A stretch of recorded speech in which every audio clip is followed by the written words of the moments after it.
Welcome to AquaSea Healing Frequency, a sacred space where the rhythm of the sea meets the energy of healing. I'm Meiji, your guide on this journey of self-discovery, transformation, and remembrance. Just as the ocean moves in waves, sometimes gentle, sometimes fierce, healing ebbs and flows in its own divine rhythms. Here we dive into the depths of our inner world, release what no longer serves us, and open to the infinite possibility of love, light, and renewal. Through guided meditation, energy activation, personal reflection, and soul nourishing conversation, AquaSea Healing Frequency invites you to reconnect with your true essence. This is more than just a podcast. It's a frequency, a vibration, a current of energy that carries you through your healing journey. So take a deep breath in, feel the energy of the sea within you, and let's journey together into the new healing frequency of the soul.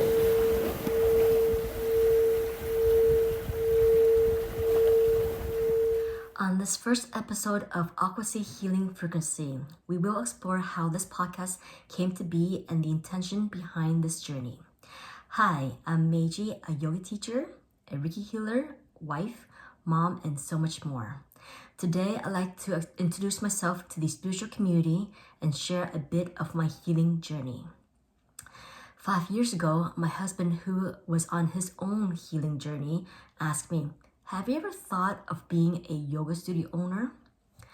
At the time, I wasn't even a yogi, let alone consider owning a yoga studio. I grew up Buddhist and had heard about yoga over the years, but I'd never felt the urge to explore it further. By then, my husband had already convinced me to take a couple of yoga classes, but I wasn't an athletic person. I don't like to sweat or breathe heavily. However, since he loved yoga and generally wanted to share his practice with me, I agreed. The first class he ever took me to was a hot power yoga class. Did I mention that I didn't like to sweat or breathe heavily? Needless to say, 20 minutes into the practice, I found myself thinking, what the hell am I doing here? I was drenched in sweat, gasping for air, and questioning how I had let him talk me into this. This was my introduction to yoga. I have to admit though, I felt energized and more alert after the class. But did I go back? Not really. I only took another class when my husband convinced me to, and there were long gaps between those sessions. Looking back, if my first class was a yin or a restorative class, I might have committed to yoga much sooner. But my husband wanted to share his practice, and at the time, his heart was in the dynamic high energy flow. So when he asked me, "Have you ever thought of being a yoga studio owner?" I could honestly say, not even once. And yet, that moment was a spark that ignited my own healing journey. Taking a leap of faith. On December 20, 2019, we signed a 5-year lease and took over leadership of Yoga on 7. We stepped into the unknown, filled with hope and excitements. As new yoga studio owners, my first instinct was to take yoga teacher training as soon as possible. My goal wasn't necessarily to teach, but to understand yoga deeply. To be able to guide students who were new to the practice and answer the questions and help them find the right classes. But then 2020 happened. The pandemic threw all of my plans out the window. When we first took over, we inherited a thriving community, supported by teachers and staff, but as the world shut down, we were reduced to the bare minimum. As new owners, we had every reason to walk away. No one would have faulted us for closing the studio. Yet, in deep conversation with few teachers, I felt a shift within me. I realized that we need the yoga studio more than ever. So we made the decision to keep Yoga on 7 open. We took out more loans, hoping we could weather the storm and continue holding space for our community.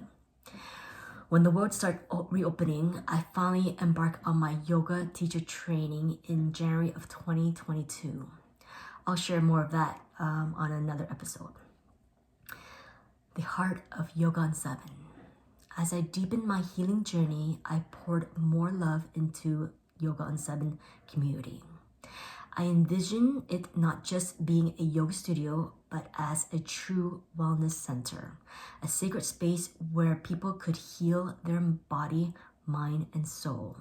A place where love, joy, and peace were infused into every corner. We expanded our offerings, introduced new modalities, and nurtured the community. And while the studio thrived in spirit, our financial struggles never fully eased.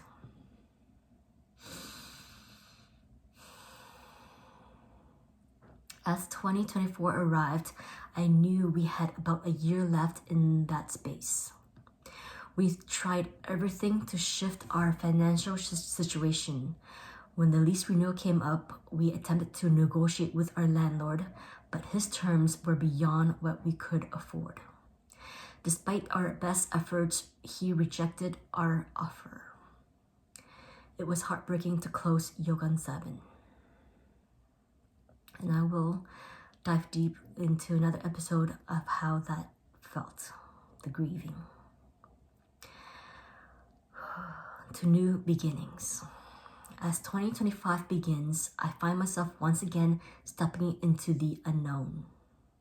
For the first time in a long while, I don't have a clear roadmap, but I've learned to listen to my heart, trust the whisper of my soul, and recognize when I'm not operating from my heart center. And that's how AquaSea Healing Frequency was born. My guides have been gently pointing me toward this path all along. As much as I tried to find another space to open a healing center from my community, the doors never fully opened. But what did feel right was hosting this podcast, offering my experience and knowledge online. It became clear that my purpose is not tied to a physical space, but to create a heart-centered online community rooted in love, peace, and joy, a space where we can shift and heal together, even if it's one soul at a time. Honestly, if you had told me 5 years ago that I'd be hosting a podcast or offering online courses, I would have laughed and called you crazy. But here we are. Here we are. My intention for this podcast is simple: to share my healing journey to share my healing journey, what works for me, what might work for you. I'll be offering guided meditation, activation, and expansive conversation designed to shift your perspective and awaken your own healing. So if any of this resonates with you, I invite you to hit that subscribe button. Let's walk this path together. And as we embrace this new beginning, I love to close this episode by reading a message from the collective and with 3 ohms to ground us, to connect us, and to honor the unfolding of this beautiful journey.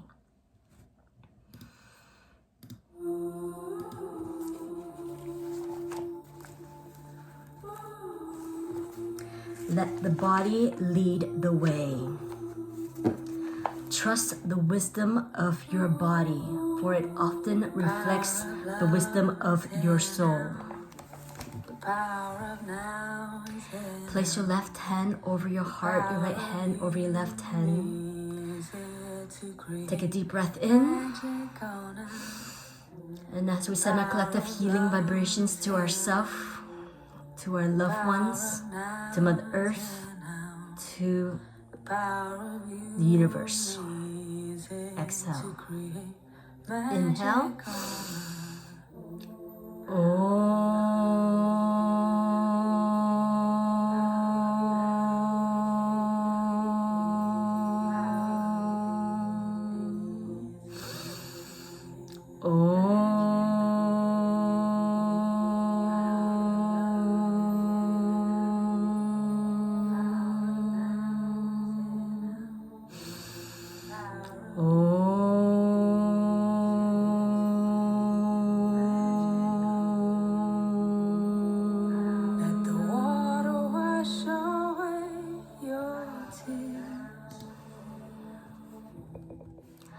pops together to your third eye. I thank you for coming in, for taking this time for yourself so that you can fill your cups and in turn fill the cups of people around you. I acknowledge the dedication that you have for your healing journey. I thank you for allowing me to guide you on this journey. The light in me honors the light in each and every one of you. May your heart always stay open and centered. Namaste.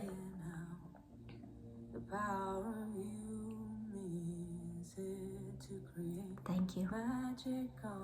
Thank you for tuning in to another episode of AquaSea Healing Frequency. I hope the healing energy of the sea and the frequency we explored today have resonated deeply within you. Remember, the journey to inner peace and alignment is ever evolving, and I'm here to support you along the way. If this episode resonated with you, don't forget to subscribe, share, and leave a comment. I'd love to hear from you. Connect with me on Instagram and YouTube at AquaSea Healing Frequency. For more resources, head on over to my online course on Thinkific. Keep your heart open and let the waves of healing continue to flow. Until next time, may peace and healing embrace you always. Meiji.